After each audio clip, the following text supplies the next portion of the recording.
Streets social media mandinoswera ndichiona kuti nyaya dziri kufamba sei. Aiwa, pane munhu ari kutyisa macouples mazuva anaya.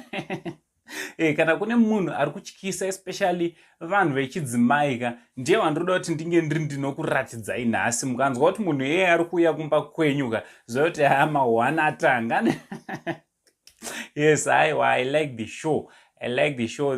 Yandoda kuti ndinge ndinokuzivisai kune vasingazive zviri kutrenda, zviri kuitika. Mubva maziva zviri kutora nzvimbo.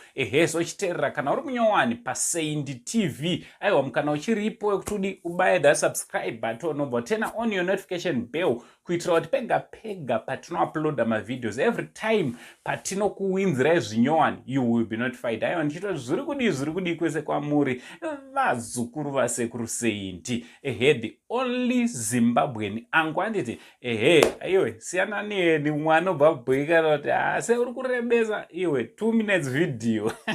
Wamboriona kupio. So siya ndipombonoke anditi kana pari pano paYouTube I'm one of the people ka anotaura nyaya very fast. So zvekutaura zvisina basa ka mind your hokos.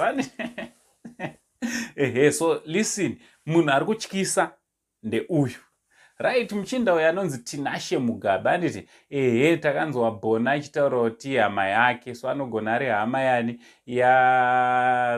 yekwana Mugabe wamunoziva anditi so Tinashe Mugabe ka mukanzwa kuti ari kuuya kumba kwenyu zoti mawana anenge atanga because ane show yaari kurana yeDNA anditi yemadNA.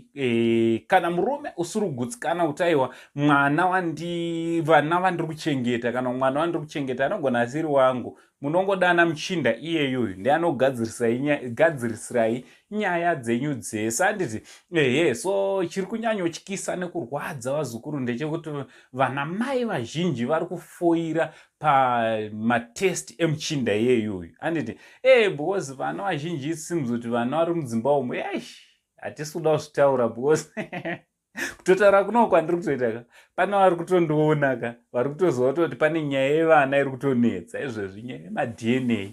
So muchinda uyu hamena kuti munozviona sei show yake tingati yakanaka here kana kuti zvoni yakaipa because vamwe vari kumacomment sections akasiyana because ari kukandwa pakawanda. Vamwe vari kuti aiwa zviri kuitwa navaMugabe aiwa zviri right because munhu ngaanatsoziva kuti ropa rake here chairo. Vamwe vari kuti aiwa zvisi right because dzimba dziri kubva dzaparara after ipapo anditi because kana ndatoona kuti mwana wekutanga ndewangu, kepakati akasi kangu, umwe wachona ndewangu, kekupedzisira akasi kangu, kutongorova pasi madhamu.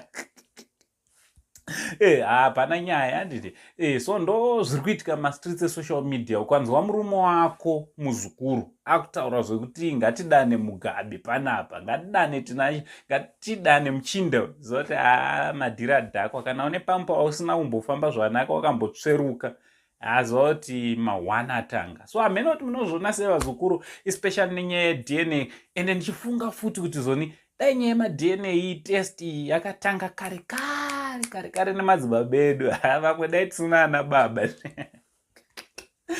Because rega ndirege kutaura zvakawanda, nyaya dzinonetsa mudzimba, kuseka hangu nhamo serugare. Ngataura kucomment section kuti munofungei nezvenyaya yeshow yaTinashe Mugabe DNA closure something like that. Ngataura nekucomment section kuti munofungei, zviri right here kana kuti hazvisi right. Kana usina kuiona enda unocheka the DNA closure something like that. But muchinda uyu anonzi Tinashe Mugabe unozvionera wega. So from Uncle saying the only Zimbabwean uncle, pari zvino ndichiti much love.